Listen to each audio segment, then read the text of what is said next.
card for a parking problem.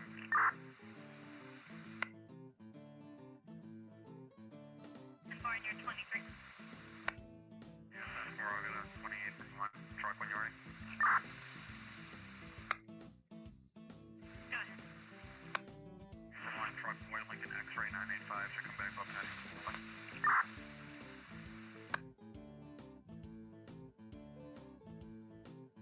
So you had 2000. Patrick's faulty. 10-4.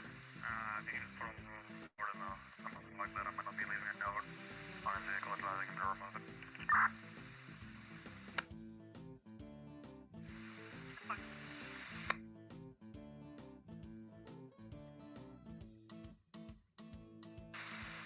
Fuck.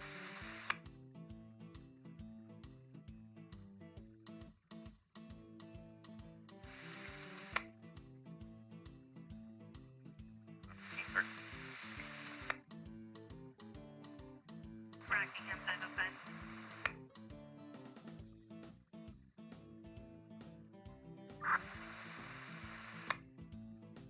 505 and shipping Dillison case for Athens, complainant, soon to be ex, slasher tires and has made threatening comments to her. She's concerned he might return. Yeah, forgive that's a 32. 10-4.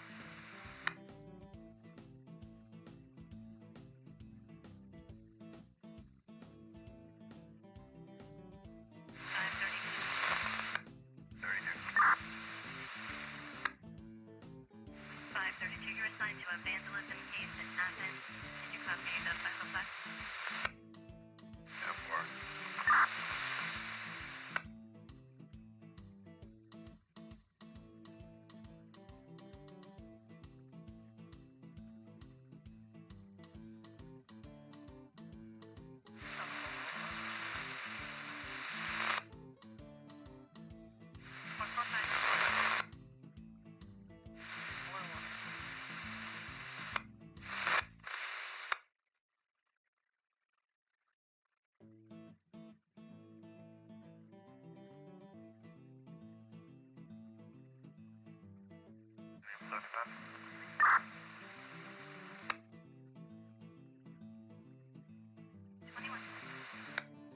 No, 3 in Depot Street.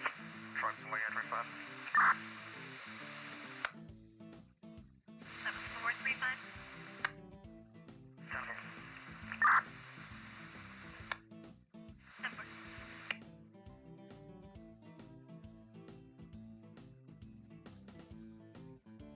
Can you go to 43 again? 143. You go with that 43 you had. I didn't hear any, but it just looks like we do. 10-4. I just wanted to know if you should be put back 76 to Cabana Circle or to the subject's address. Yeah, I'll be 23 back on that town property case, and I'll be 76 to the Williams Road address to see if I can find the owner. 10-4. 449 1120. Now 449 1121, thank you. 10-4.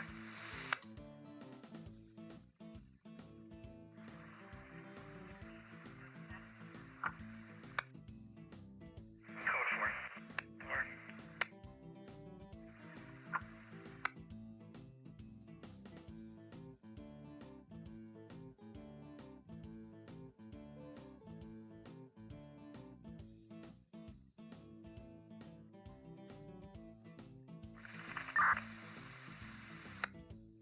Rockingham 535.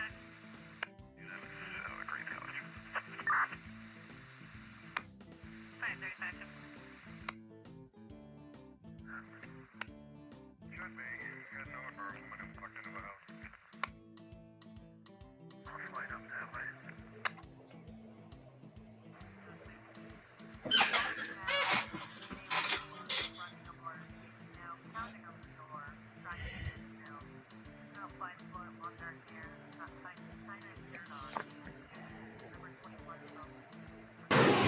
We have separation. Inboard now. Excuse me.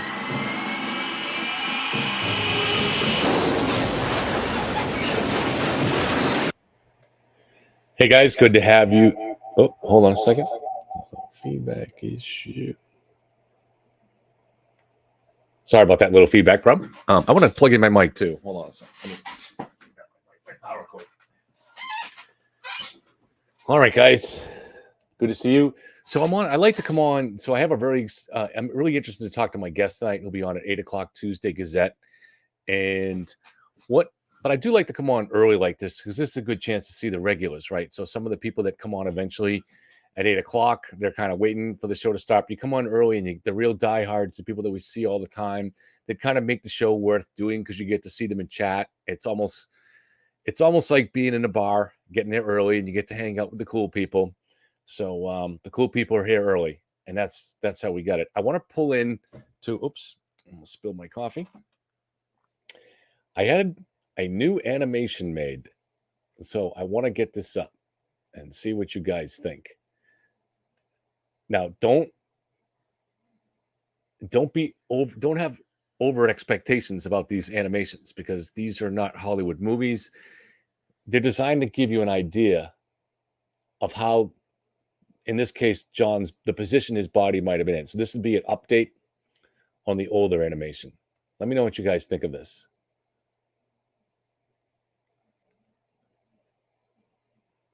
I'm going to go over this with Tuesday too.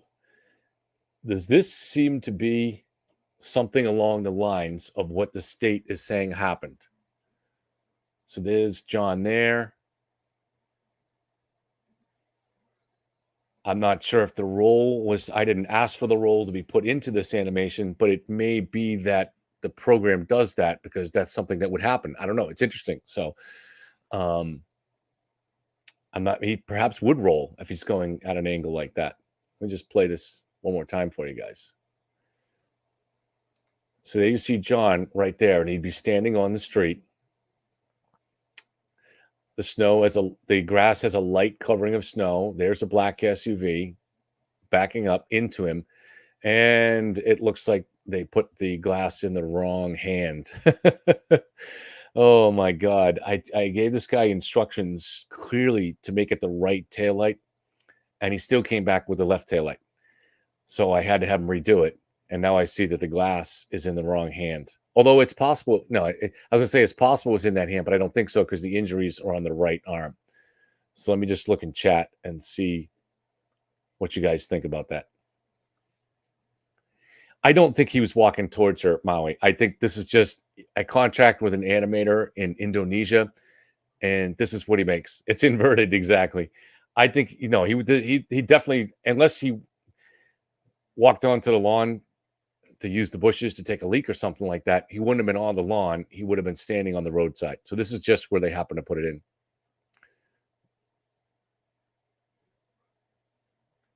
I'm just reading through chat to see what you guys think. I want to show this to Tuesday too, but yeah, it's going to be flawed. At least this time we're able to get in the fire hydrant and the flagpole, but they're not in the positions that they actually were.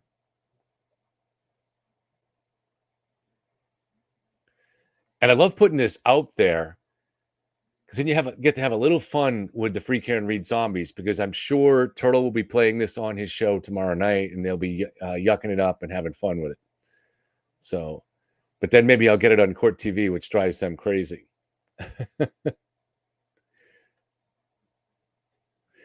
So anyways, tonight, we have Tuesday Gazette on. I've never spoken to her, and she's a great writer that covers true crime. I did hear her on another show about a month ago. She did a very good job. And when I was on Court TV with Julie Grant last week, Julie Grant quoted an article from Tuesday Gazette. So Julie Grant obviously follows Tuesday's articles. And so on her own, Julie Grant follows a lot of us that are on Twitter trying to make sensible arguments about this case.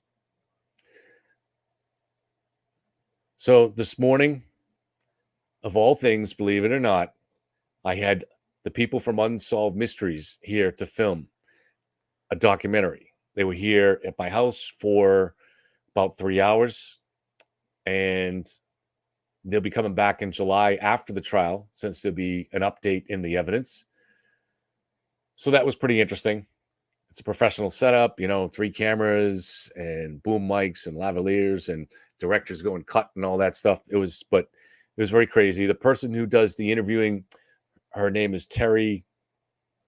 Can't quite remember her last name, but she was the co-creator of Unsolved Mysteries back in 1987. And so she's been involved continuously with Unsolved Mysteries since then. This is not going to be on Unsolved Mysteries. It's a production produced by them because I think those are half-hour shows on Unsolved Mysteries. So this will be a documentary series on the Karen Read case. I'm not sure if it'll be on Netflix. Unsolved Mysteries is on Netflix, so maybe it will be. But it was pretty interesting. Guys, give me some feedback on the mic too. People have been occasionally telling me the mic is off. I'm not sure why. So I can always play with the gain or play with the volume, but give me an idea. It should sound good, but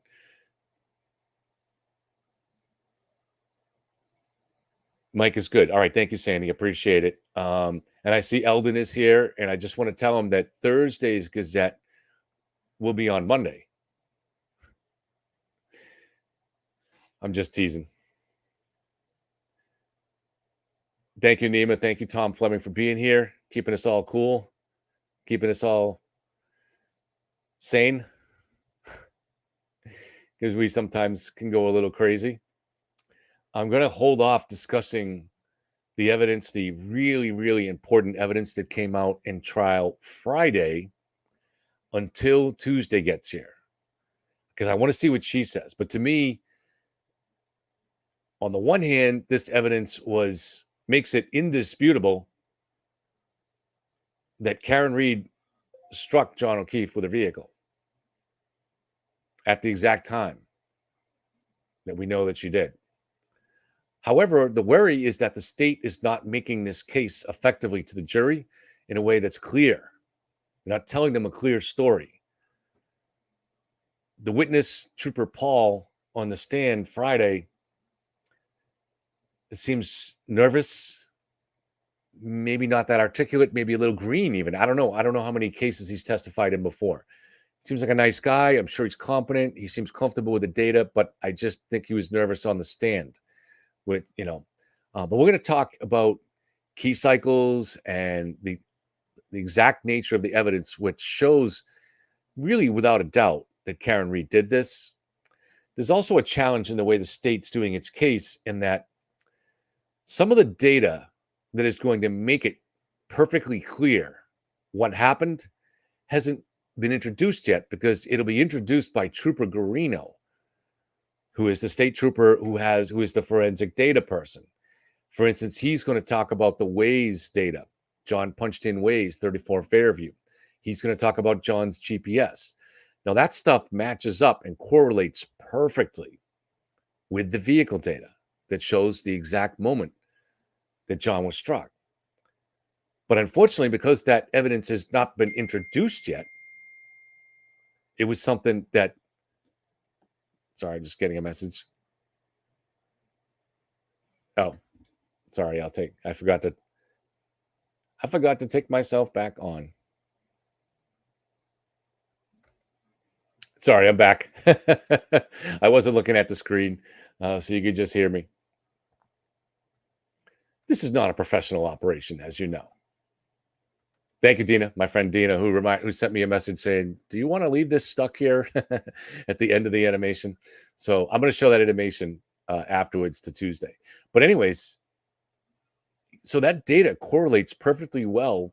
The vehicle data correlates perfectly well with the data that we got from John's phone. It's more than just powerful. It's airtight powerful.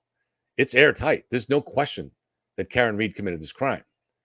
And I don't think anybody that even tries to understand the data a little bit cannot see it.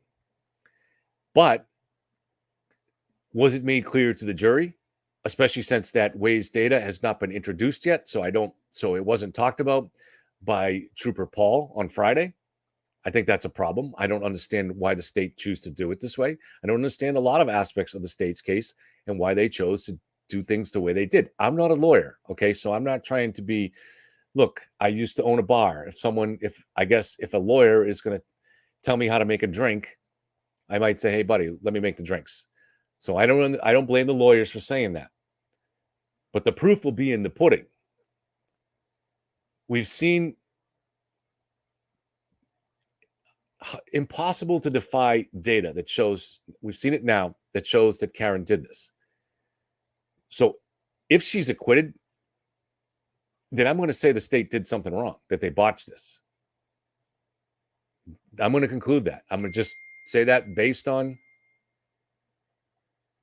It's all right. Let's get another message. Let me turn the messaging off. Just based on we're seeing this data that shows it definitely happened. And if the jury sees that and they still acquit her, I mean, we learned Friday beyond any reasonable doubt that there was no 227 search for how long to die in the cold. I can explain that logically. I can explain it every way until Tuesday. But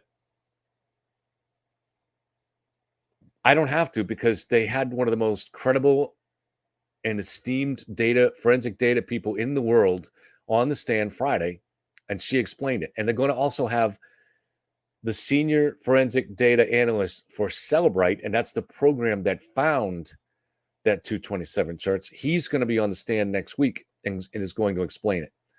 So 227 is, for any reasonable person, is debunked. It's debunked. And even last night on Court TV, Nick didn't seem too confident in it for the first time. He didn't seem confident at all. He seemed a little shaken by what he had heard in court Friday. And that's important, because Nick is a sincere believer in Free Karen Read. He does not have a YouTube channel and has no plans to get one that I know of. So Nick is not grifting on this case the way Turtle Boy or Sean or LTL or Young Jerks, Young Jelly. He's not grifting on this. He is a believer. He's a true believer in Karen's innocent. He was raising money for Karen over a year ago. That's how he first came on my radar. And him and his whole family are true believers in this. But he seemed to doubt it by last night, based on the evidence that came in yesterday. He didn't come out and say, I doubt it, but he was no longer convinced of the certainty of 227. So if you take away 227, the conspiracy theory starts to become really weak, because much of it wasn't, you could in theory still build a conspiracy theory without that. But boy, when you take that out, it really undermines what people believe. So the problem, though, is I think Monday, Alan Jackson is going to shred Trooper Paul. We already got a taste of that during a voir dire, where he shredded Trooper Paul. So that's a worrying issue. But I want to hear what Tuesday has to say about it and see if she shares any of these worries. Hopefully she's more confident in it than I am. So let me bring on the fine writer, Tuesday Gazette, who I think is all the way in California. Are we doing names here Tuesday? You know what? I'll keep it at Tuesday, but Okay. you know me behind the scenes.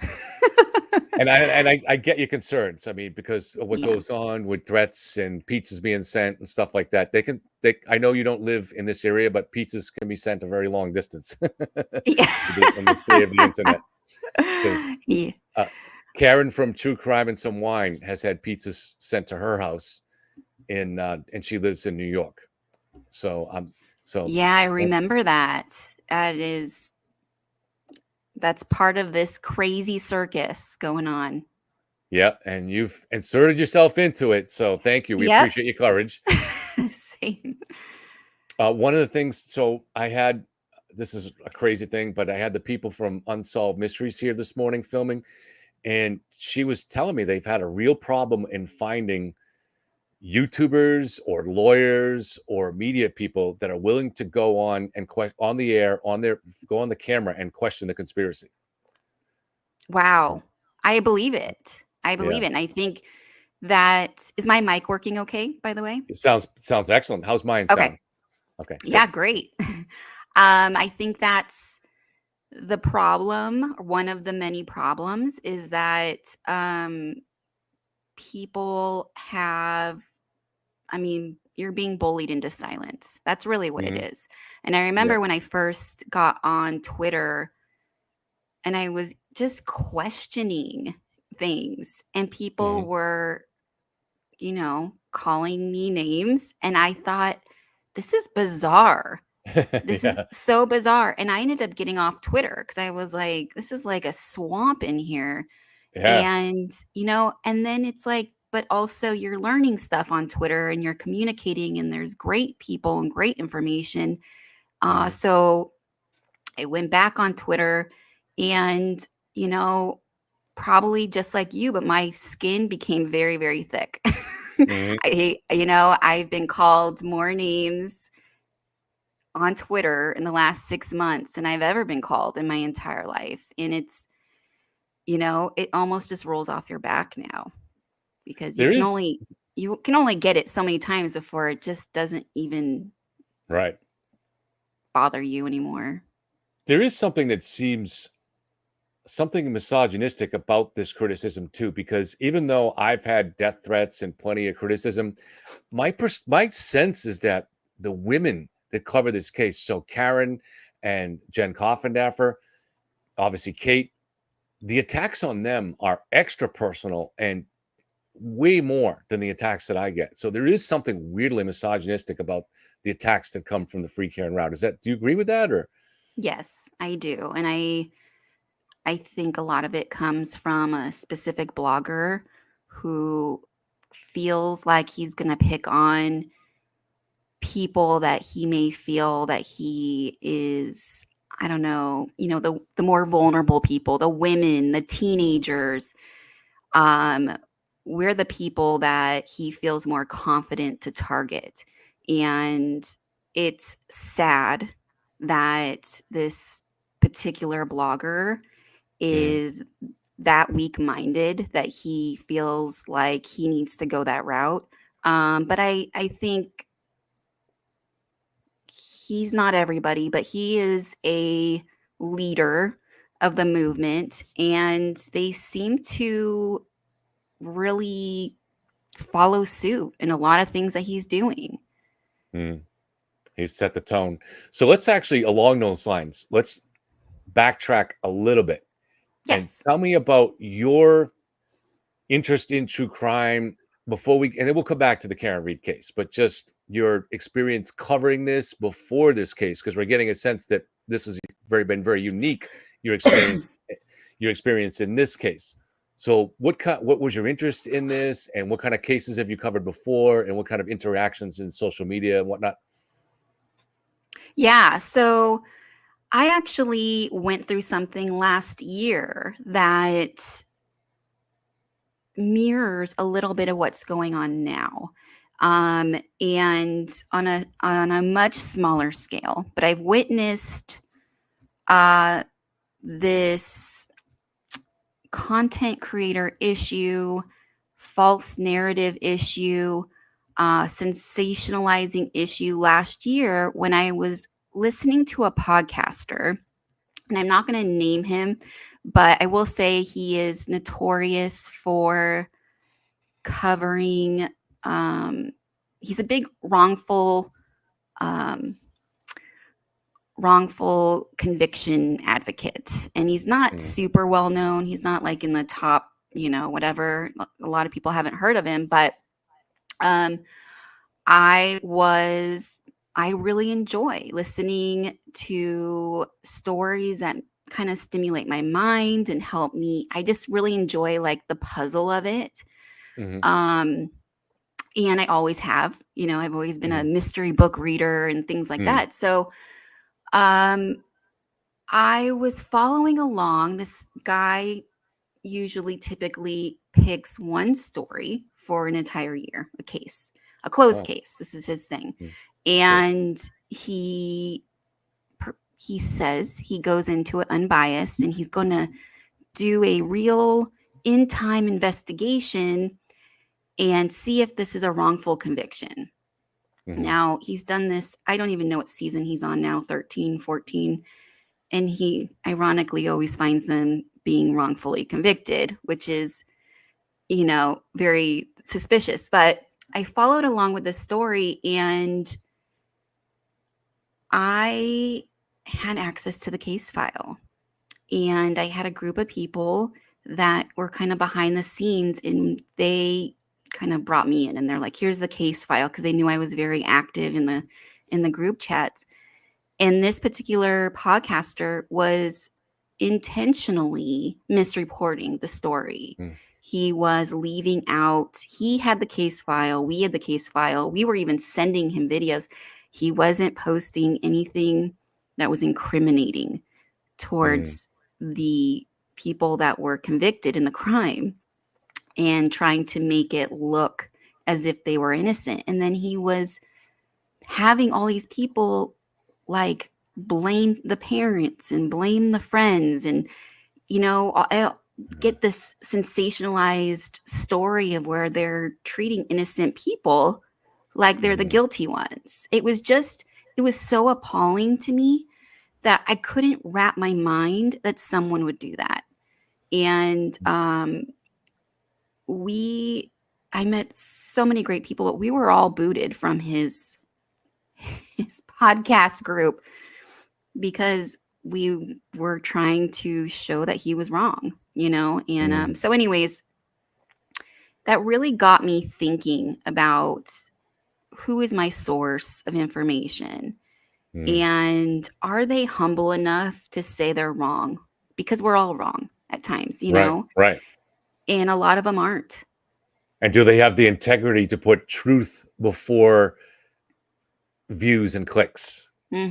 Yep. That's And a lot of them don't. It's I just don't understand people that I don't understand that. And maybe, mm, for me, I'm not big on attention. Just growing my my own Twitter and things like that, and I'm getting messages, and I feel more of a sense of responsibility the more mm, people that are leaning on me. I mean, it gives me anxiety. And but I can see how people who thrive off of that attention can really take that a different route. mm. That's actually, one of the questions they asked me today, and I'm sure a lot of people are asking this, but on Unsolved Mysteries was, why are so many people this convinced that Karen is innocent? And I'm sure it's different for different peoples, but something just occurred to me now, just from your story, talking about this guy's website, or this guy's podcast rather. And his stick is basically always involves finding someone who he says was wrongfully convicted. And Mhm. I'm wondering, I'm a screenwriter, and one of the big common story engines that is used in movies and in Mhm. books is the idea of the underdog, the Yes. person who is, and there is a huge appeal with that, right? The down and out boxer or fighter, the king who's been dethroned and hits the bottom, or the person that's wrongfully accused. Is that part of what the appeal is here? I never thought about it until you just said this. That is that a big thing that's driving Karen Reed, maybe? Yes. I think it's like this savior complex. I mean, I don't think people come from a bad place. I think we want to help and we want to solve. But there's this form of hero complex or savior complex, and Mm, there's a really bad side to it. mm, I mean, like we said, if there's no humility there and there's no double checking your facts, and I worked as a copywriter mm, back in the day, and I worked briefly as a copywriter, which for those that don't know, it's nothing to do with copyright, like ownership of things. It's mm, literally marketing. I'm mm, writing, um, and I quit because the marketing world made me very, very uncomfortable. The power of persuasion. mm, People, we are humans and we are naturally drawn to stories. I mean, every part of our life is about a story. Right now, mhm, people are listening to us. They're chatting, and they're mhm, reading a book or watching TV. I mean, I think it's part of like our, I don't know, survival. We want to know like how people are doing things, mm, or it's a form of entertainment or whatnot. But Stories sell. Stories sell. It's very perceptive, because what I've always said is the human brain, all brains of all creatures, perceive the world really in what we could call narratives or stories. It's a pattern. And even Mhm. just all of our senses, our eyes, your eyeball is taking in information from what's around you, and your brain is stacking up that information against known images that are already on file. And it's all about pattern recognition. That's what the brain does. That's how we perceive. And so that's how we perceive everything around us too, in terms of our understanding of the world and what's going on. So yeah, I think you're right. And we'll get into this later, Yeah. but that's why I'm worried about this presentation to this jury too. But Yeah, so absolutely. let's talk about, and maybe we'll come back to some of this, because that was really interesting Tuesday. I appreciate it. Yeah. But let's go to the Karen Reed case, because you're not Ok from New England, right? I'm not. I have family that lives, in Rhode Island, but I'm not. That's a hotbed for Yeah, Karen Reed. yes. Although they've never heard of it, and Oh, okay. I try and tell them, and I'm like, "There's this I'm trying to tell them, and they're like, "A lady's accusing a dog of what?" And I'm like, "Yeah, and there's this guy named Turtle Boy," It's like, "Yeah, I know, it sounds crazy, okay." But yeah. So where did you first hear about it? What were your first thoughts on it? When did you first hear about it? And how did your thinking evolve? Yeah, great question. I have a from last year, that whole thing where I was following this other case. I met a small group of people that we became very close with, and they live all over the country and outside the country, and we're just in a small little group. And so we'll talk about cases and stuff. And someone had mentioned, "Oh, have you heard about this case? Apparently, there's some police, corruption, maybe." And I think that's how a lot of people hear it first, because Hmm. it's, y- if someone's like, "Hey, did you hear about this hit and run accident?" You're like, "Yeah, no, moving on." But, it elicits this like, what's going on? And so I found a podcast. I don't know if we're naming podcasts or not, You but can if you want. Yeah, you can. okay. Sure. I found Brandy Churchill's, I think that's Okay. her last name, the Yeah. 13th juror. Yeah. And I listened to the first 2 episodes, and immediately I'm thinking, this is a very biased perspective. I already know this is a very biased perspective, because Mm, it seemed like there was a lot of speculation in what she mhm. was saying. So that's what drew me into looking for the documents and Yeah. reading, because I just learned a year ago that all is not what we hear and see. Mhm. And I wanted to look for myself. And to be honest with you, to me, this is a simple, straightforward hit and run case that has become some sort of Shakespearean tragedy, all Mhm. because one woman is, too self entitled to take accountability for her actions.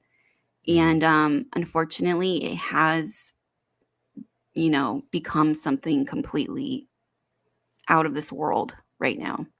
Was there ever a point that you found the evidence for a conspiracy intriguing, or had questions about it, or did you kind of just quickly jump into this didn't happen?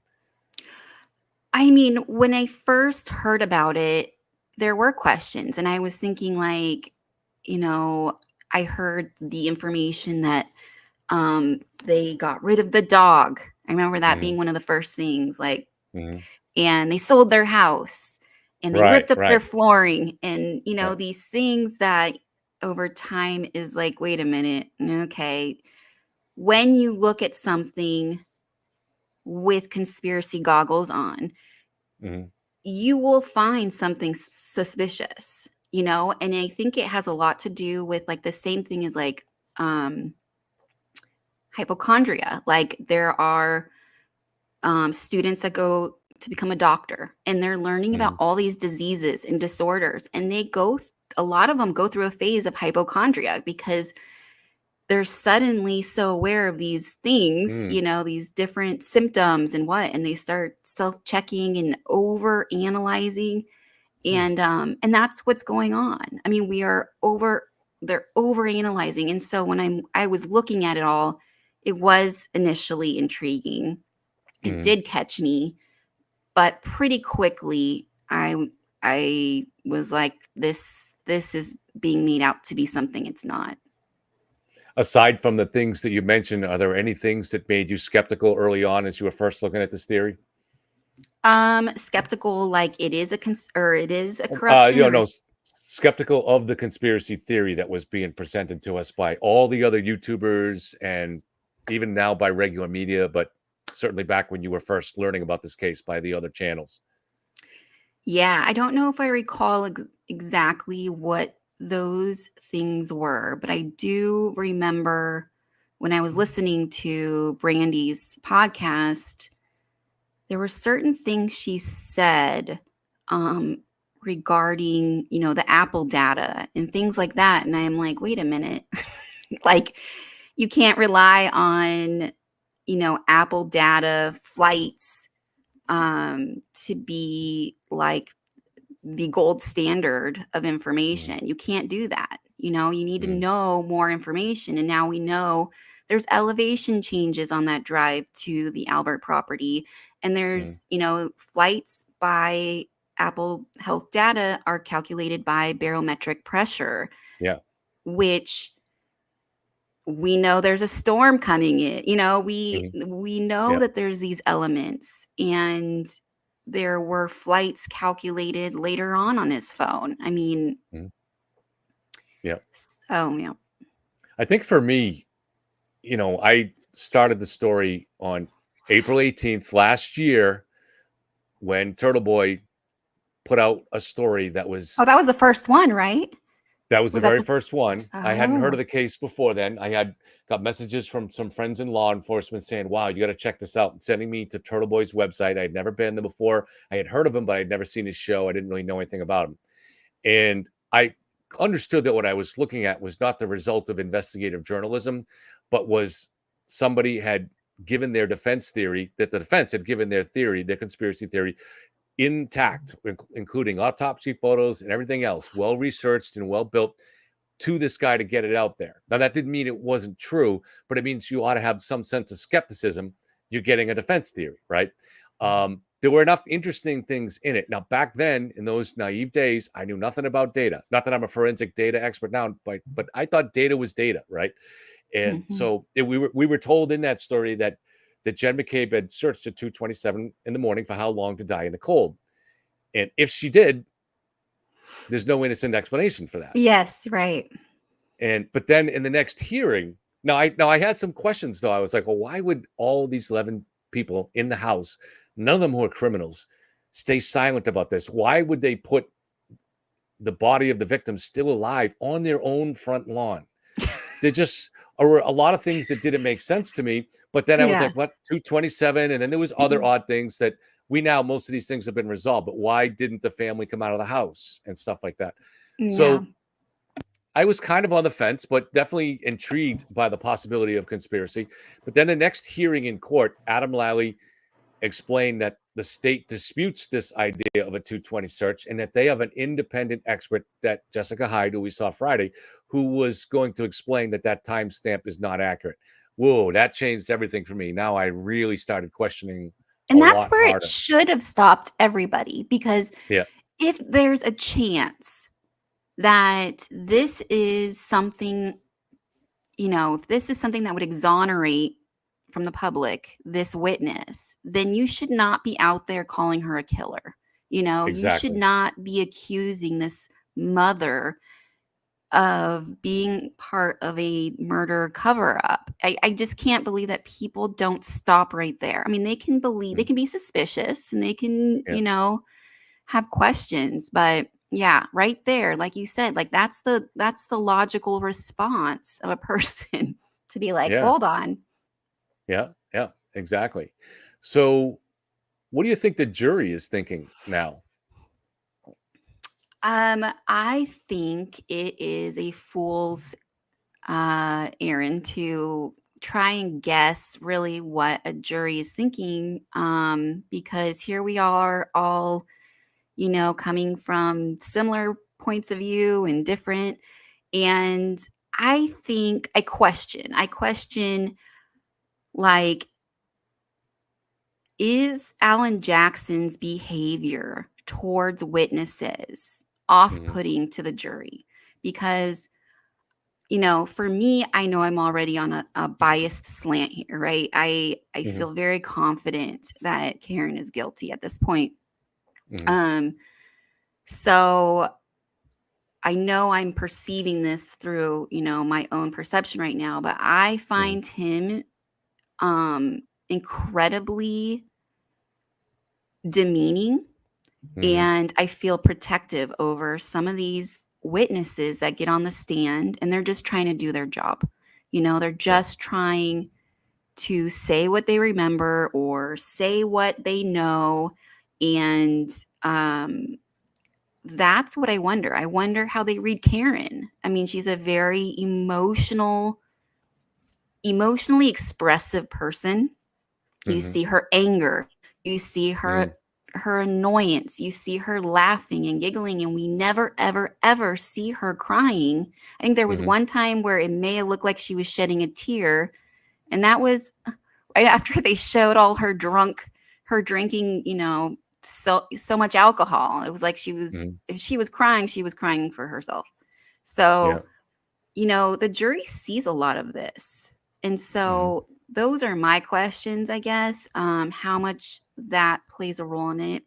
I think, to play devil's advocate, I think on the side of the prosecution, the things that might be struggling with is um, Lally's emphasis on certain points. Hmm. I don't understand why there's not better visuals sometimes. And I don't know if Hmm. that's maybe just not allowed, Just but like an answer, I just talked to Kevin Mahoney about that, and he's going to come on tomorrow night. But he said it is allowed. So oh, so they could have had an animation made that showed their accident theory. huh. So it is allowed. So it's a choice not to do it. Yeah, that's interesting because it is as simple as it is. The case is very complicated. There's so many people involved.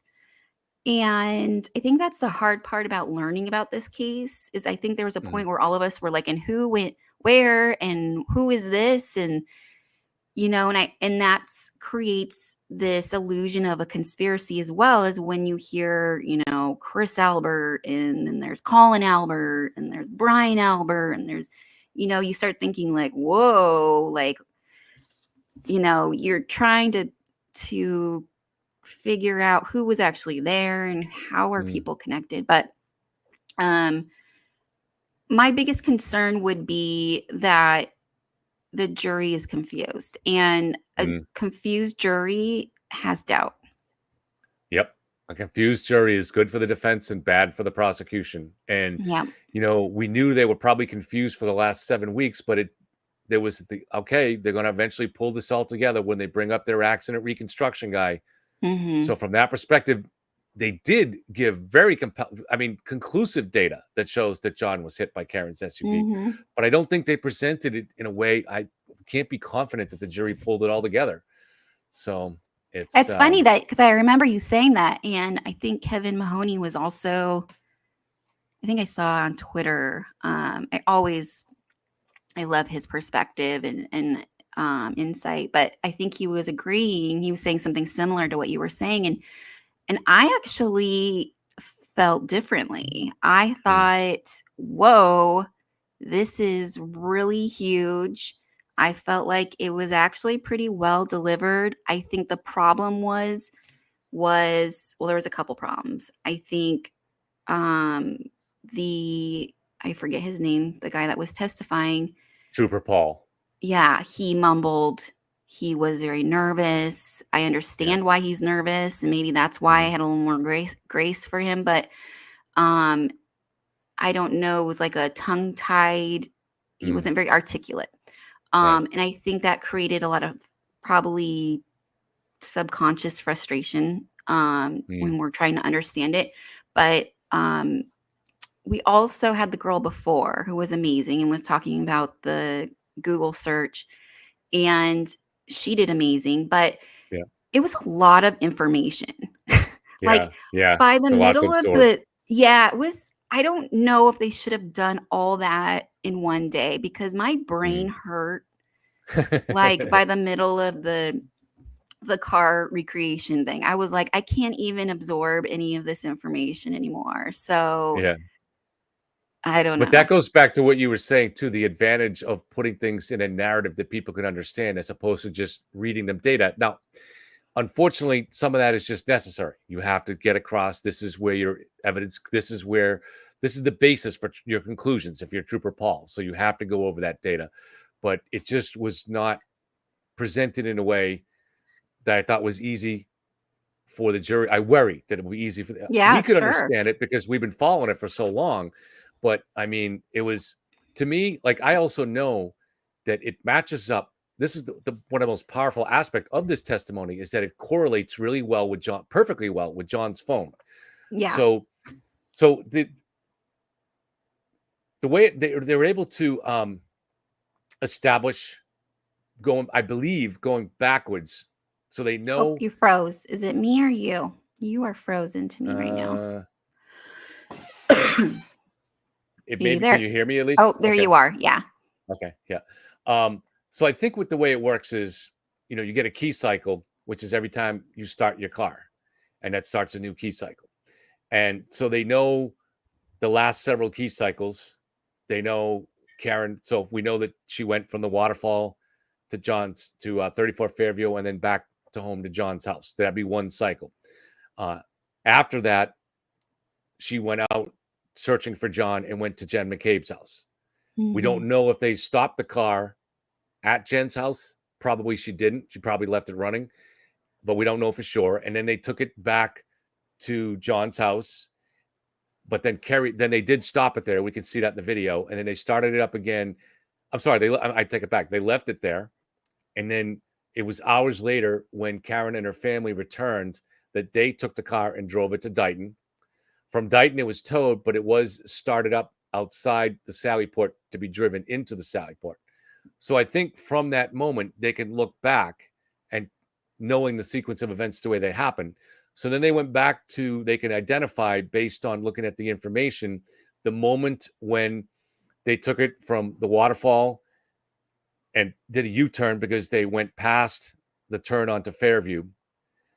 They know the idea of the time. They have a very solid idea of the time on that.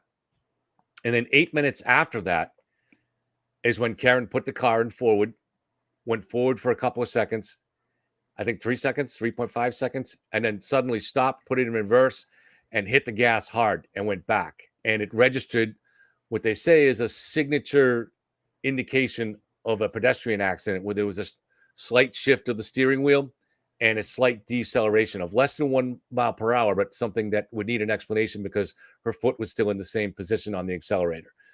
So that matches up really well with the Mhm. Waze data on John's phone, but that hasn't been introduced to us yet. The Waze data is going to show.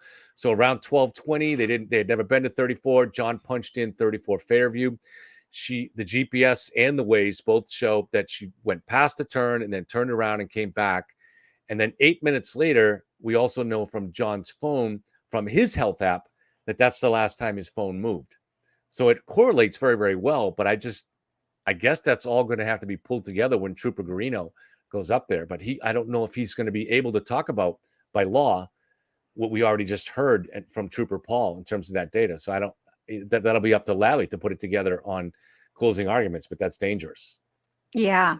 No, it's a really good point. I feel like I have hope that, you know, that Lally's going to be able to really tie it together with the next witness, or at least, I mean, I forgot his name again. The guy that's on the stand right now, Trooper Paul. Yeah. Paul.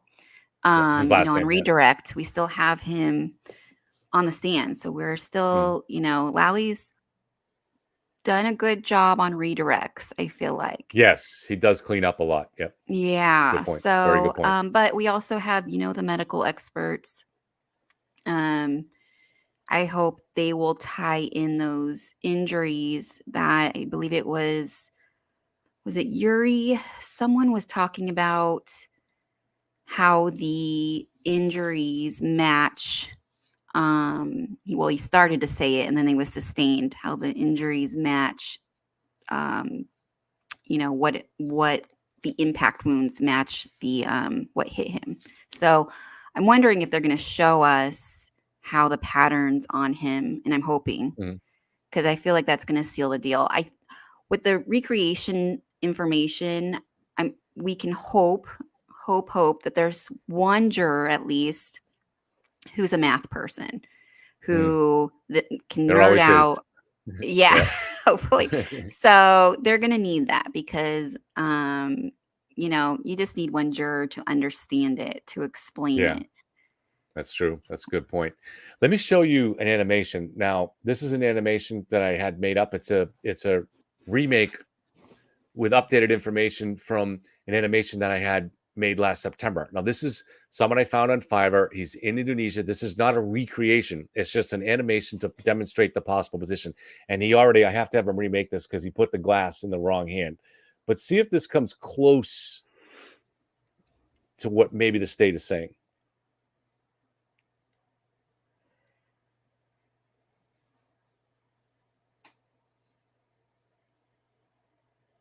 I mean, It's going to show it from another angle.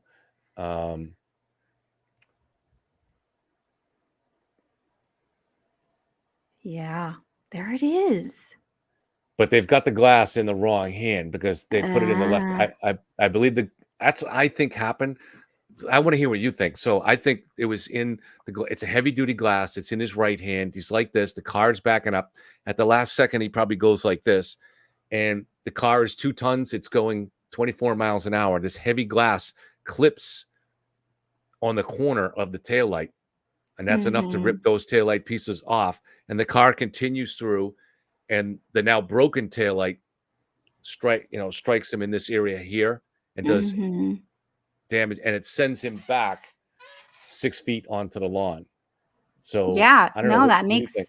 that makes a lot of sense. I've always thought maybe his elbow was what that impact to the light was, and because his wounds are on this side and they're cut. Like I almost just wonder if it was more of not the shards of glass that fell, but the remaining shards that like sliced, as the other ones fell. I don't know. I have no idea, but that looks very logical, that video.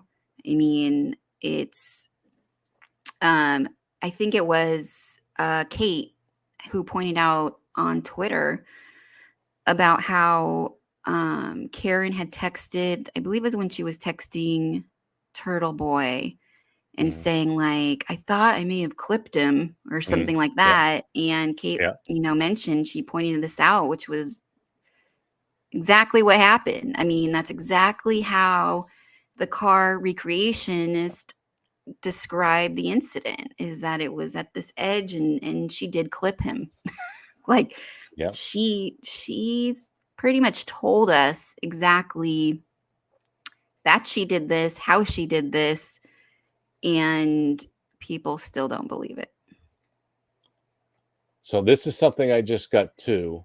I want to get your opinion on this. Let me see if I can make this a little bigger for people. I think we're stuck with this size. I can barely read it myself on the screen, but this is a motion that the state just filed. Today? Yep, this is what they want their instruction. This is what they're advising the judge to instruct the jury on. And I can't even see it.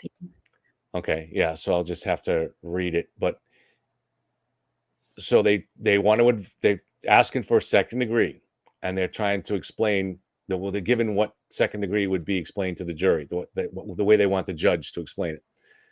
So second degree, the defendant caused the death of John O'Keefe.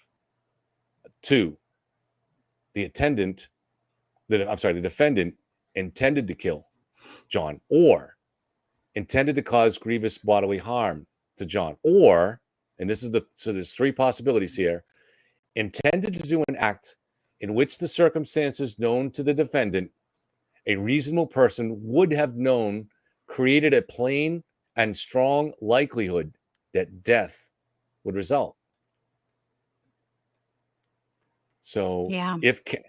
is that, there's more to it. I'm just going to glance through it to see if there's anything interesting, but do you have any reaction to that? I mean, I think they have a good case for this, for the fact that who reverses at 24 miles per hour and wakes up convinced that their significant other is dead. I don't know.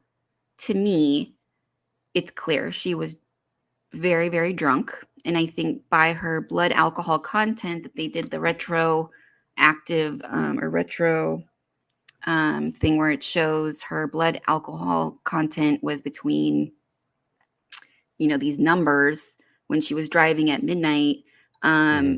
It was literally, people are arguing over these numbers, but it's like, it's literally, she was either really drunk or really, really drunk, So Right. I don't know why people argue that she, like, this is not a thing. She was drunk and she woke up and could not piece together what had happened. Now that we know that she called John 54 times or 45 times, I can't remember now what it was. 53. Yeah. Did she sleep though? Now it's like, was she even sleeping? I don't know. Seems unlikely. And in addition, she called other people. We'll find out more from Trooper Garino, but she also called her parents a couple of times each. They didn't wake up. And it seems to be that was the way. This was from Lieutenant Tully, and Lally didn't expand on it. So I guess we'll find out more. But he said before 4:55, so very early, she was calling her parents. Yeah. Who does that? Yeah. And I always thought, did she wake up because she's super jealous and she knew she got in a fight? She was trying to put it all together. She knew something happened. And maybe her initial panic was that he went with a girl, like he went to a girl's house. He went to Bella's mom's house, or who knows, and then as the pieces were coming back together, no pun intended, she was realizing that she may have struck something.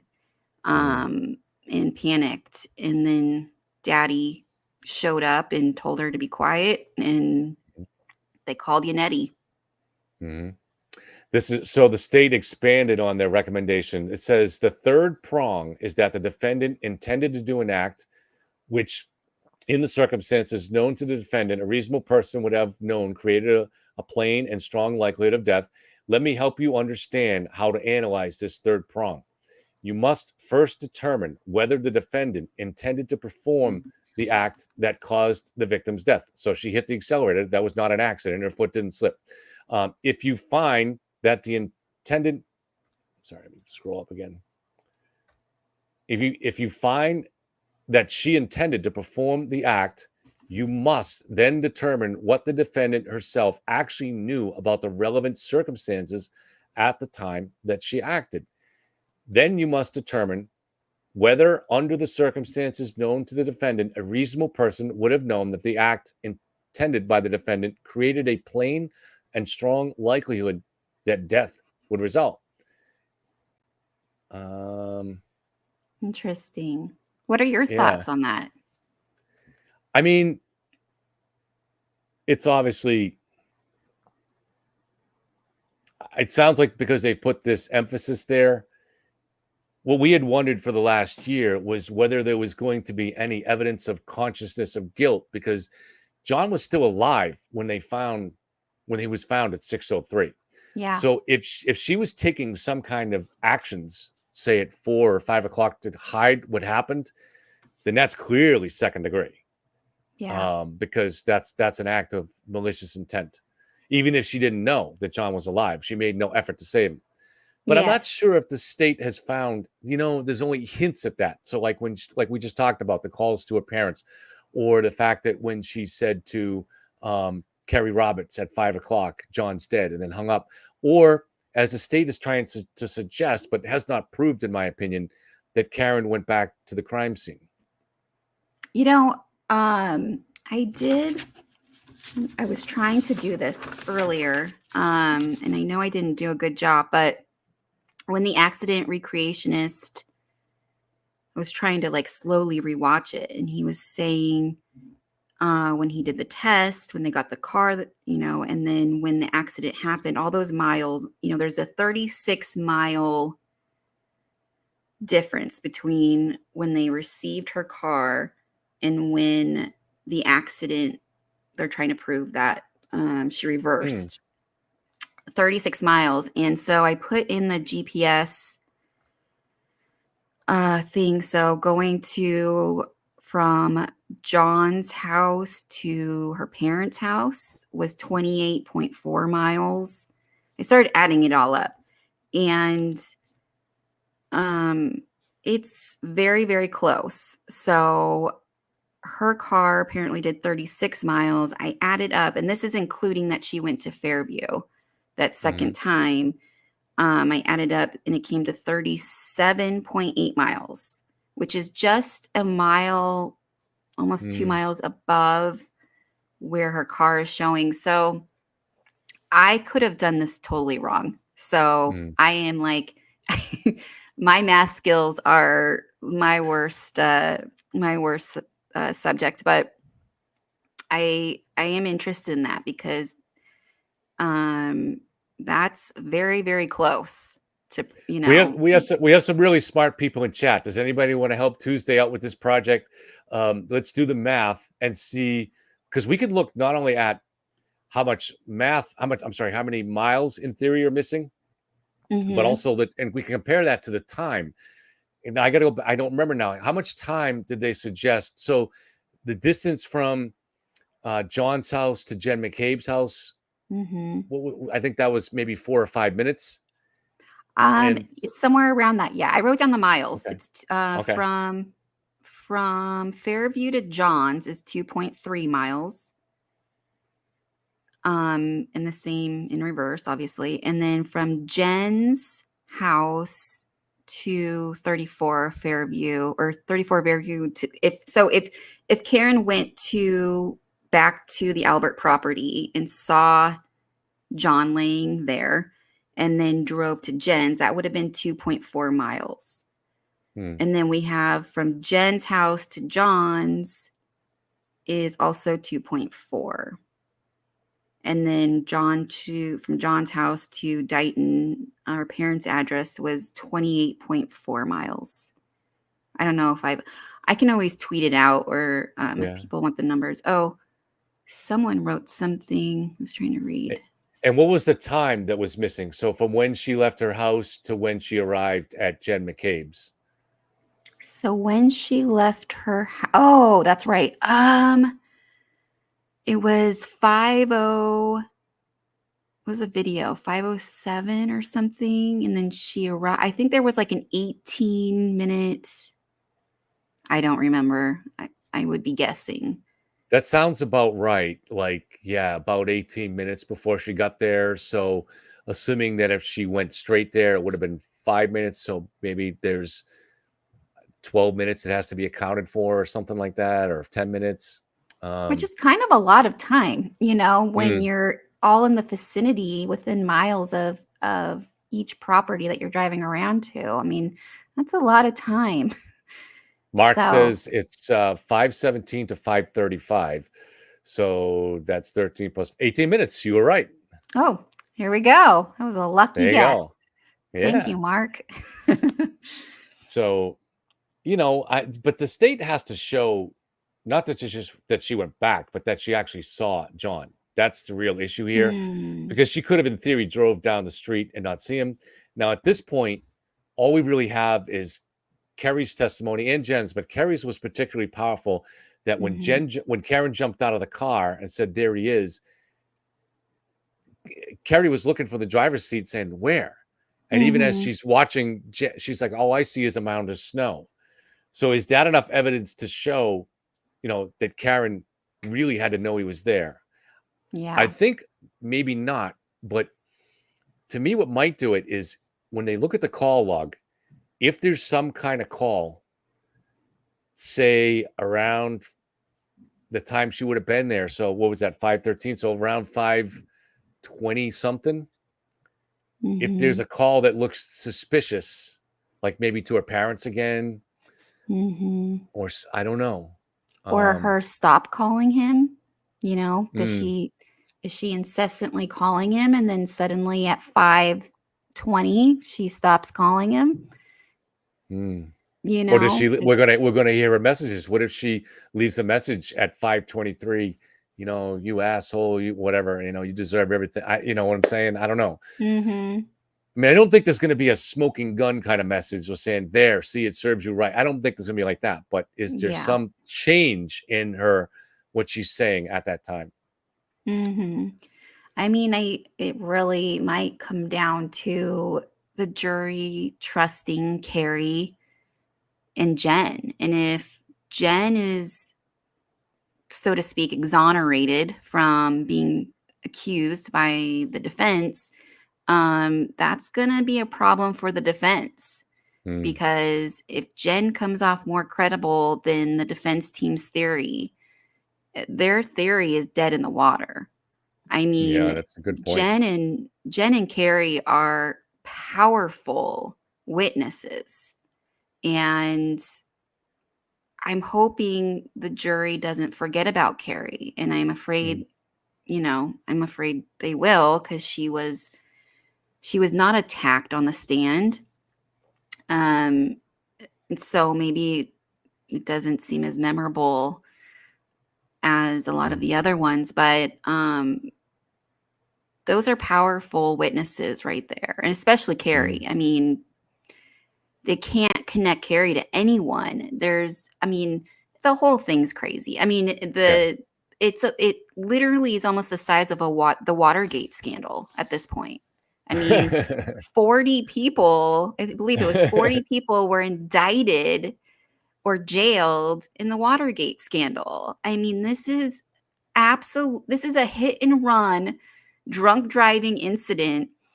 And when you hire a celebrity attorney and you use really dirty tactics in the media, um, you can Mhm. create something out of nothing, pretty much. You're absolutely right that it has to involve a lot of people. Like this can't just be a matter of Trooper Proctor or Trooper Proctor and Buchanan being part of a conspiracy to frame. So when you look at the timelines, so Proctor is at last seen in the Sally Port at least at 5:40. Mm. The Karen's SUV doesn't pull in until 5:36. The garage door closes at 5:38. So I think that with a freeze frame and try to make it suspicious that he's standing behind the SUV, of course, where else would he be? He's going to be looking at the damage. But they're all like, "It's ominous." Oh, crazy! That's what Yeah. that crazy lawyer, Mark, whatever his name is, Betero. Um, but so let's say he's able to get out. Let's say he's able to pry pieces from the taillight. He's with Yuri all day, so I guess Yuri Buchanan's got to be part of this. They go to the crime scene. But it was at that time, so it's a 5-minute drive to get there. The main piece was found at 5:45. The entire team was searching by Mhm. 5:41. Some of them were searching before that. So you had 7 troopers on the search team that are there. They're inside the entire space that they shoveled out looks to me about the size of 2 parking spaces. So, and Lieutenant O'Hara described them as being the space was so small that they were shoveling shoulder to shoulder. And in addition, overseeing that is Tully. So, and I Who think was one other really troop, great on the stand, he was Tully awesome. was. Mhm. So, so how does Proctor get in there and bury taillight pieces without being seen by anybody? None of this makes It's sense. None of the it. only right. From the beginning to the end, I have not heard one person tell me how this works and it fit with the evidence. I mean, it doesn't fit the evidence. And it, we see the missing taillight at 5 o'clock in the morning on the video.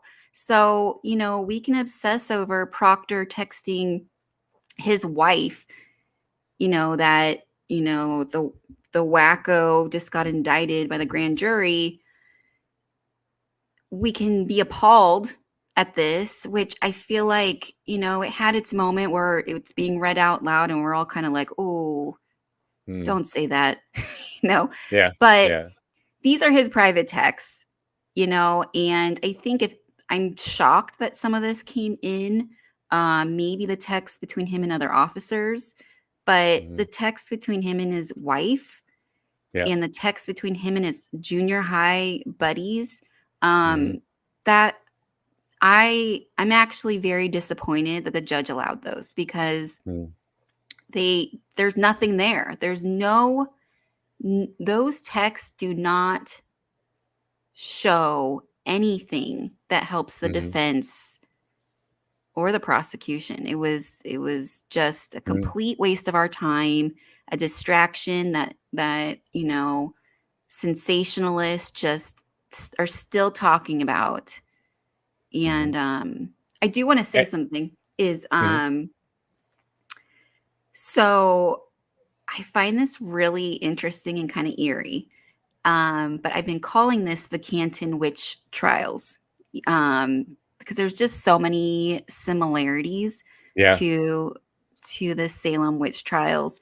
And I've used that same comparison. That's really cool to hear you say it. I've used it a few times. And yeah. And but there is one of the main guys. He was one of the first guys accused, was John Proctor in the Salem witch trials, and his wife's name is Elizabeth Proctor. Wow. And you think about, this started with the preaching of evil in the town, and that's really what we're seeing here. I mean, it really is kind of history repeats itself in really weird ways. We're seeing, instead of a preacher, we're seeing a blogger. Where there's this mass hysteria, and I think some of it comes from a place of maybe there is some corruption or not corruption in Massachusetts. I don't know. I know there's that other case with the Sandra, I don't know what her last name was, Burchard, or that case, Birchmore, has caused a lot of concerns. I haven't gone down that rabbit hole, so I don't really have a comment on it, but I've seen a little bit of it, and it, from what I've seen, seems concerning, right? But I think this has fed, they've fed off of this evil power corruption, and have just assumed it belonged, it's in this case, in this case, isolated. I just don't see it. I don't see it. I don't see police corruption. I see maybe the Canton police probably should buy evidence containers for water and snow, even though they won't use them once every decade, but, they were in a tough spot. And they should upgrade their surveillance cameras in the Sally Port. Yeah. Yes. One of those cameras looks like it was probably installed in 1982. And it's running on a VCR tape, Yeah, right. But that's small town, right? That's just the way it Yes. is. And these towns don't budget for those kind of things. They don't anticipate it ever being an issue. And, I think it's another, just to build on what you just said about the relevance of Proctor's texts, is that we have to remember too, that this defense team, they're not accusing the police of developing tunnel vision. And I think that in the cases that I've studied, tunnel vision is a huge problem in a lot of other cases, because sometimes for reasons of race or something else, the police lock on to the wrong person, and to the point of excluding other evidence. And there are plenty of innocent people that go to jail for that. But this is a situation where the defense has promised this jury that there was a conspiracy, that this evidence was framed, their client was framed. And so it's not enough to show that Proctor didn't like Karen and had a bias. You have to show that he was willing to plant evidence, to risk his own liberty, to risk And the welfare of his family, his career. yes, and those text messages, as appalling as they were, and I think a good portion of us have some sort of text message where we're probably not being most graceful in our words, but Mm, his texts prove that he immediately, by the end of that day, did think she did it. So it almost to me felt like they were trying to point out, like, oh, look at, I thought AJ was saying, like, oh, you decided right away it was her. And I thought, wait, hold on. That's not what you've been trying to tell us he's been doing. It's almost like yeah, so you've much been trying to spaghetti at the wall. right. You've been trying to tell us. AJ has been trying to tell us. No, he knows who did it, and he's trying to frame this woman, which is a very different thing, right? Yeah. And you would think in those texts to his junior high buddies, he would be like, "Oh shit, dudes. Like Mm, some shit went down."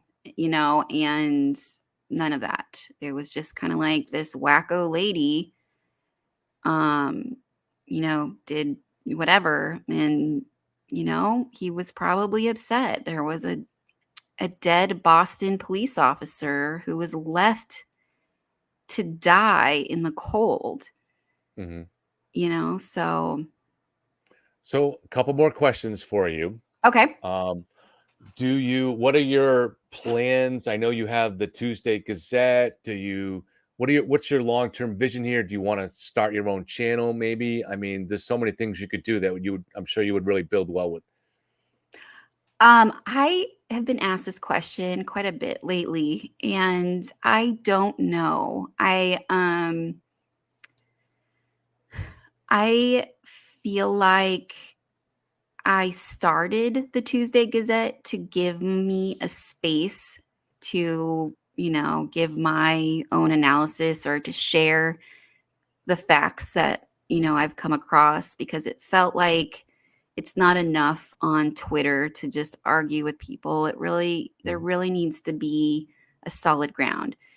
mhm, And that's why I've been so grateful for your channel. I feel like it's created a space for people. There's kind of like a little bit of a family of people that have mm, wanted to discuss this without, this constant push for conspiracy. yeah. And I appreciate um, people coming in and giving their insights that are not aligned always with ours. And I think like Jules, she does a great job at sometimes pointing out, she'll be quick to be like, hold on, and say Yeah. things that'll kind of rattle some people. But, I appreciate that. I appreciate people making me stop and think, am I being too biased? Am I perceiving this wrong? And self-reflecting on that. So I don't know where I'm going to go from this. I think I'm just Sorry, I gonna broke the kind of wrong thing. take it little by little, and see where we go. So I do enjoy fact finding and just kind of laying things out. So we'll Yeah, see. you're right about Jules. See, we definitely want to. I always say this on the channel. We don't want an echo chamber. So you want to cherish the people that are willing to challenge what the majority of people in your group are talking about. Um, and even just back to what you were talking about with about Brandy Churchwell, who seems Hmm. like a very nice person, but it bothers me when people just have no interest in asking any both sides kinds of questions. You're just all in on one conspiracy and you're not going to ask any questions about it. I cannot help but consider that to be a kind of grifting. I'm not accusing her in particular, but I'm just saying, if you've never challenged this very unlikely conspiracy at all, I don't know. Is it really the truth that you're seeking? You know? Hmm. Yeah. Yeah, absolutely. You know, there is a problem with, people like Melanie Little and Sean, Mm, and where they use their titles a lawyer, I'm a former police officer, and they use these titles as a badge of proof that they are reliable sources of information. Mm-hmm. And really they are behaving like tabloid news sources. And I think not to reiterate myself, but with like Brandy, I don't see the humility, and there needs to be humility. And that's why I really appreciate you. I've seen humility. I've seen you be like, oh, I was wrong here. Yeah. Or, like there is a level of, um, there's a level of just authenticity, which equates to truth, And Right. so I highly suggest, just to anyone that's listening, is really question who you're sourcing from. Right. And that should be one of the standards you hold up. Are they Mm. okay with saying, oh, you know what, you're right. You're right. Instead of constantly telling people to stop being mean to them, and things like that. So Right. This image I pulled up on the screen, this is not the actual Tuesday Gazette. I just was playing around last night and I had AI generate these. it's If you awesome. I love it. if you look too closely, the articles are gibberish. It's AI Oh, really? gibberish, but I had those are a Sounds couple. about right. Yeah, I know.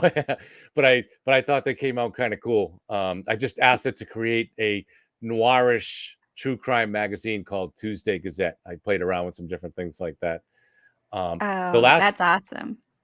the last question that I wanted to ask you, and I'm not hurrying you off. You can stay on as long as you like. I know people like to stay on about an hour. Was what true crimes are you interested upcoming, or are you covering now? What other true crimes are you interested in that you're taking a Mm. closer look at? That's a really good question, and something that I've been asking myself lately, because this case is coming to an end. I tend to hyper focus on one case at a Mm. time. Um, and Because you want to so get the documents and get all the details. So that's yeah, yeah, we yeah, want to make sure that what is true is found. yeah. um I really love the Prosecutors podcast. I don't know if you've ever listened to them, Brett and Alice.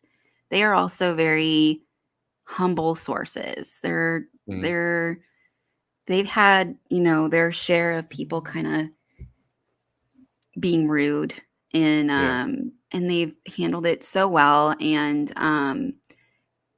so I was thinking maybe I'll look into a case that maybe they usually do like little series. Right now they actually just started doing the Karen Reed case, but they haven't released it yet. It's only on their Patreon. They'll release it, I think, in a couple weeks or something. But um so I don't know. I don't know, I guess, is my long Mhm. way of answering your question. I'm kind of in the same boat. I'm not even really. It sounds like you're a much bigger fan of true crime than I am. I find it to be somewhat depressing, just seeing this Sure. this side of human beings. But I do. I think also like you, I like the puzzle solving aspect of it. And then there is a rewarding sometimes, or at least in some of these cases, if you can contribute some in some small way, or make the families feel you've contributed in Yes. some small way. So I Mm, also just caught this comment here, so I want to pull it up. This is okay. obviously a free Karen Reed person here. Okay. So he says there is no reconstruction of the accident that's coherent. We went from the taillight hit John, giving him the scratches and the boxer's tears, to John was sideswiped and hit his head on the curb. And see, for me, is this as we've talked about, if anybody, any one of us, like you or I, most of the people in chat, if you just take a close, serious look at the evidence that was presented, there's no question Karen did this, especially now after Friday.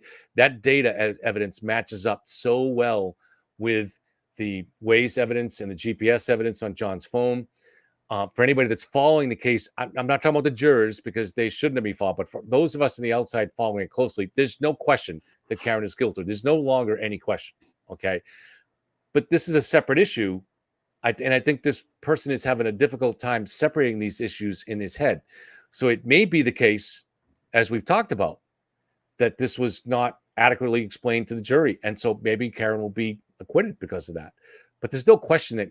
So do you agree with my response on this? Maybe I didn't really formulate that in a question very well. I think if I'm understanding correctly, I think we're all waiting to see how the injuries align.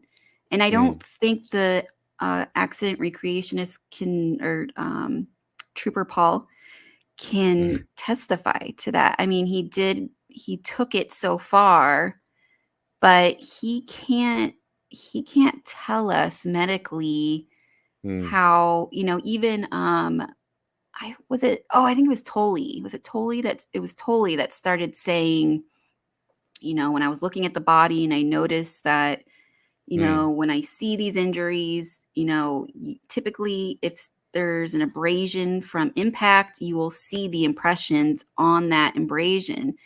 And he wasn't allowed to go further than that. It was sustained. And I feel like Trooper Paul, it would have been the same.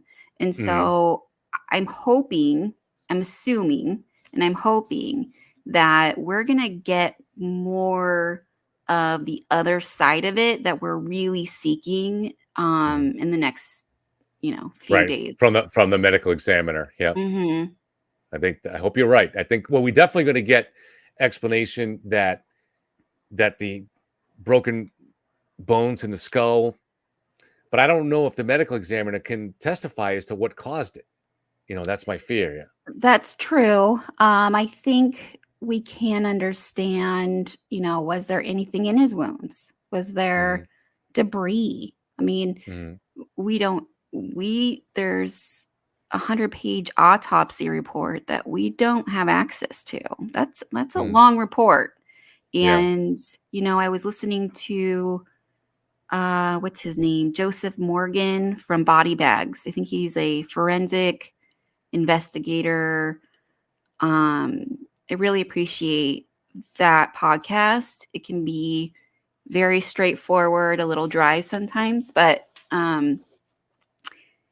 he is so intelligent and he has such great perspective. And he talked about this case in one of the episodes and kind of gave his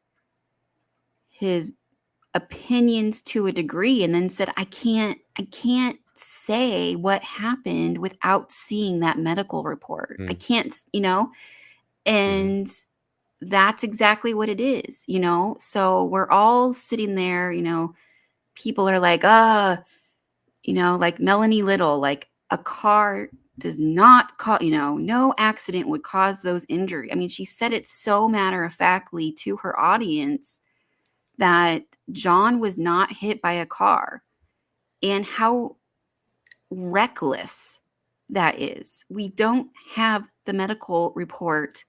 We don't have access to it. We only know the summary. Right. There's a small summary of what we know of the basic injuries. So, and what caused his death, So I'm hoping that we're going to get more information, and I suspect we will. Right. Yeah, we definitely will. And hopefully it's tied together in a way that's convincing. And there is, like you just kind of pointed out, there's a challenge where the trooper can only talk about one part of it, and then the medical examiner can only talk about a different part. There's no expert to bring them together. That's going to be up to Lally to do it in the closing arguments. But we're told by lawyers that most of the time, many of the jurors have made up their minds before closing arguments. Probably. I would think so. I think by the end, you're probably leaning pretty hard a specific way. But, if you go in the room and people disagree with you, that's when you got to sit down and relook at all your feelings towards the evidence and reevaluate. So it's my guess, if I had to guess what was going to happen at the end, I think we're either going to see a mistrial or a guilty verdict. I have a hard time thinking unless the defense's side really shows us something, Yeah. the guilty verdict. But however, I also thought Casey Anthony Mm. would get a clear guilty. So, Yeah. you Yeah. just can't, it's a Yeah. fool's game to guess, Right. And in some of those cases, that's, in some ways a much more horrific case. So, yeah. And Yes. it's, Yeah. so Yeah. is, is there anything else you want to go into before we I call it you a know day? what? I asked people if they had any questions, and I'm gonna Okay. Sure. someone tech or let me check my. I think it was Jill. It was Jill. Okay, so she was asking us. We may have gone over this, so I don't know yet. Wondering if either of you think any text messages and voicemails will come in. Also, the message where she tells Turtle Boy she clipped him. Hmm. Oh, I don't I don't think think those. that one will come. Yeah. Yeah. The second one wouldn't. Well, actually, I was just talking about this with Kate just today, and I said, too bad they didn't put Turtle Boy on the witness list because that could be powerful if they call him in to testify Yeah. about that. But that would be the only way to introduce that, though. Yeah. Yeah. Did they her Karen's dad, so do they have immunity or why is he not testifying? Cuz I'm he not sure said what he she knows. Yeah. remember he said she told him in the Yeah. hospital she struck something. So Right. I'm thinking he must have some form of Hmm. that might be a good question for Mahoney tomorrow. Good question from Mahoney. All right. So Yeah. I'm not writing it down. So if you're in chat, hopefully you remind Yeah. me in case I forget. Hopefully he's listening right now, but yeah, okay. And then the last part was, and I'm hoping the second Celebrite phone expert will still be called. I assume so. The Celebrite Ian I Whiffen. don't have any. Yeah, I assume that he is. I don't have any reason to think that he's not. I mean, even though in a way he's not needed because Jessica Hyde did such a good job, but why not make sure since if you've already got him out here, get him up there. Yeah, yeah, yeah. That was, yeah, I guess we'll see. They're trying to wind him down so the defense can take their turn now. But And I also anyways, don't know if any of the experts are going, maybe Trooper Garino, but it'd be great if one of these independent experts could testify to the fact that Jen McCabe did not delete any calls, that this is just more games that are coming from this Celebrite phone report. But that was yeah, not that's something that right. yeah. Yeah, there must be someone incoming. Maybe Ian Whiffen will testify to that as well. Maybe. I don't know. I hope so. I hope so because they Yeah. obviously didn't have Jess to it. Any other questions on your list there that Nope. people sent you? That's it. Okay. Well, man, thank you. I hope you actually really should start your own channel. You would have a huge following. You're intelligent and you're conscientious about trying to do the right thing. So Well, maybe thank you. that's I appreciate that. maybe that's not the best thing to building an audience. You're better off taking an angle and playing the conspiracies. But I think you'll still build. You'll still build it just as people will enjoy listening to you. Well, thank you. And I appreciate coming on here and chatting with you. It's been a lot of fun. Well, you're welcome back anytime, and I look forward to see you and chat as we stream during the Sounds during the week. good. Let me know Sounds anytime good. you want to come back. Okay, this Thanks, is Kevin. Tuesday Gazette. Good night, Tuesday. Guys, I'm always going to stay on for a minute to say some thank yous. So, Scott Robertson, love this perspective. Cheers for your work. Thank you, Scott. Pink Dora Katie with a super sticker. Thank you, Pink. Pink Dora may not be Pink, but that's probably not Karen Reed Pink. My friend Pat, Tuesday, great work, and it's nice to see another brave person with morals out there speaking up. Pat, I'm sorry I didn't get to read this too Tuesday. I usually just know that the guests, they don't like being on more than an hour, and then I feel like I'm impinging on their time. This is Saturday. Who knows what her plans are? Probably something much more interesting than hanging out with us. Psych Nurse said thanks for the tonight show. Appreciate it, Psych Nurse, and thank you. So tomorrow we'll have on Kevin Mahoney. Please feel free to email me your questions.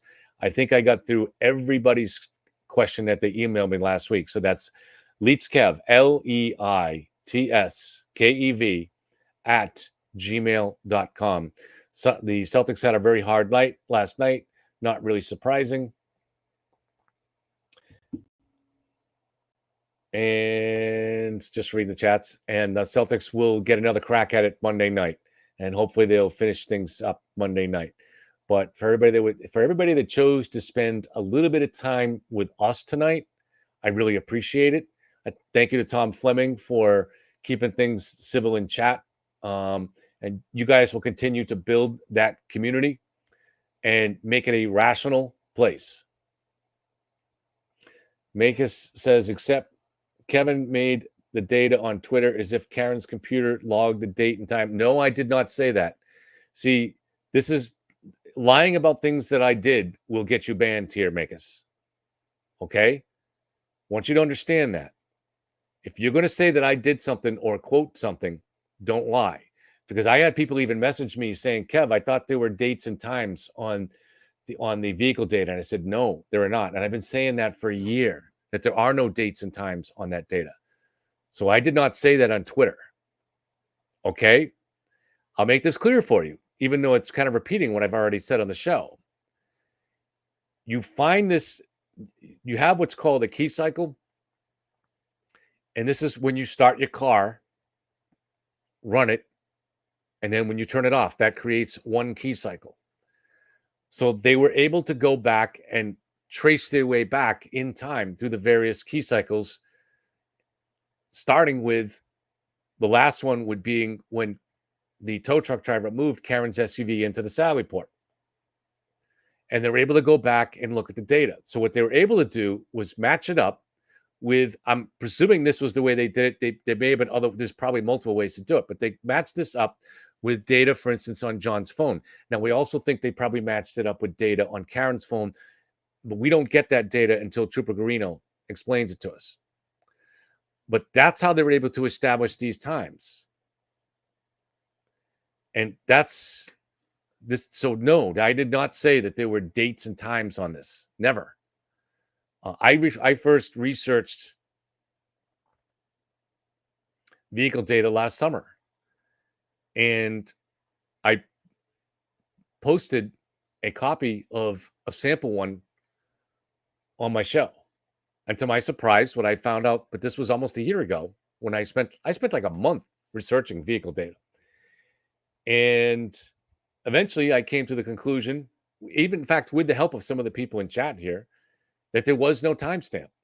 So they have to figure out the time in other ways. But there's ways to do that. You look at known events that are on the timeline of the vehicle, tracing back from the time when the police took control of it, which in most cases is going to be fairly soon after the accident, if not right after the accident. And so from there, you can work your way backwards to what you know happened.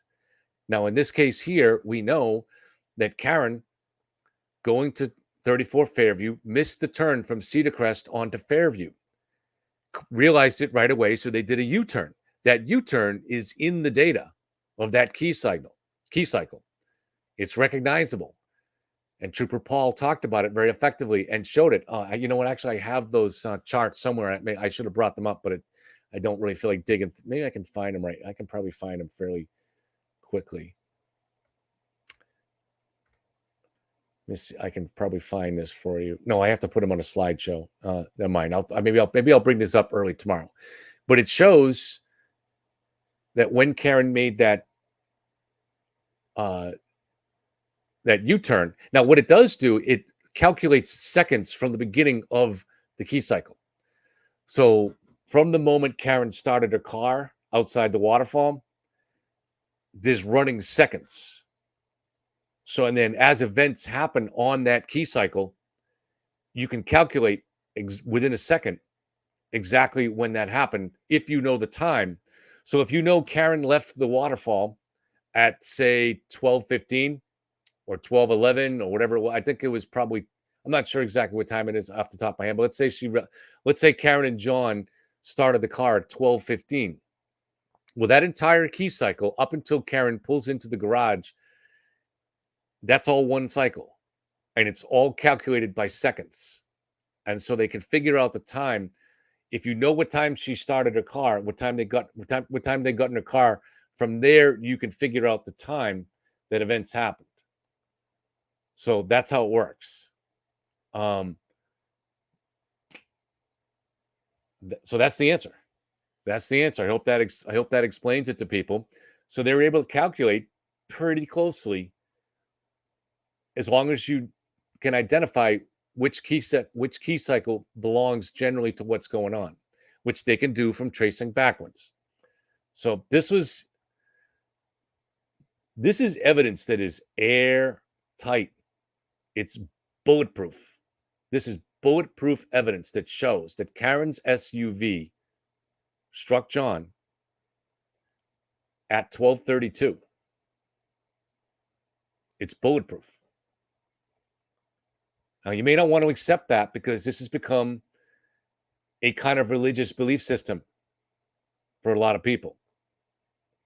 Or maybe you don't feel I've explained it adequately. Well, the data's there. You can go look at it yourself. Maybe you don't think the state has explained it adequately, but again, the data is there, and this vehicle data comes from Lexus Toyota. It doesn't lie. It doesn't lie. So if you're not convinced by it, the question is are you even willing to be convinced by evidence? Or are you just so determined for there to be a conspiracy here that it doesn't matter anymore? And that's my biggest problem with this case, is that people just reject logic and hard evidence because they so much want there to be a conspiracy. And that's fine if you're talking about the Kennedy assassination or whether we landed on the moon. Okay, that's all fun and games. But people are using this in order to smear innocent people with being accomplices to murder. So if someone's unwillingness to sit down and look at the actual evidence means that they're contributing through their social media posts or their YouTube channel into accusing innocent people of murder, trying to ruin their lives.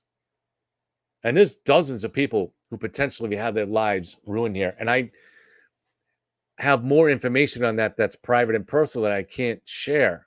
But trust me, this has done tremendous damage to families, to witnesses in this case, witnesses that aren't related to the families. It's terrible. People that are completely innocent. It's remorseless. It's cruel. And that's the result of people not willing to look at evidence that at this point in the trial is bulletproof. Okay, guys, I want to say goodnight, and we'll see you tomorrow for Mahoney. Email the questions. Thank you.